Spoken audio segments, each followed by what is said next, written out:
Welcome to వంట సాగరం friends. ఈ వీడియోలో సొరకాయ కూరని కారం వేయకుండా కేవలం పచ్చిమిర్చితో ఏ విధంగా ప్రిపేర్ చేసుకోవచ్చు అన్నది చూపించబోతున్నాను. వీడియోని ఎండ్ వరకు చూడండి.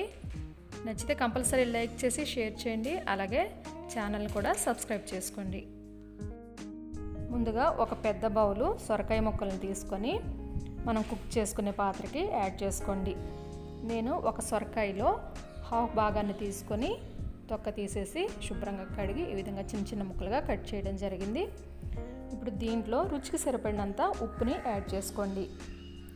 అలాగే ఒక చిన్న గ్లాసుడు అంటే టీ గ్లాస్ వాటర్ని కూడా యాడ్ చేసుకోండి. ఇప్పుడు మూత పెట్టుకొని ఆ వాటర్ అంతా ఇంకిపోయే వరకు ఉడికించుకోవాలి. ఒక పావు గంట తర్వాత ముక్కలు ఈ విధంగా ఉడుకుతాయి. వాటర్ అంతా కూడా ఇంకిపోయి చక్కగా మెత్తగా ఉడికాయన్నమాట. ఇప్పుడు వీటిని మనము తాలింపు పెట్టుకోవాలి. ఇప్పుడు దీనికోసం స్టవ్ మీద ఒక చిన్న ప్యాన్ పెట్టుకొని 1 టేబుల్ స్పూన్ ఆయిల్ యాడ్ చేసుకోండి. ఆయిల్ హీట్ ఎక్కిన తర్వాత 1 టేబుల్ స్పూన్ తాలింపు గింజల్ని యాడ్ చేసుకోండి. ఇందులో ఆవాలు, పచ్చెనగపప్పు, మినప్పప్పు, జీలకర్ర ఉండేటట్లుగా చూసుకోండి.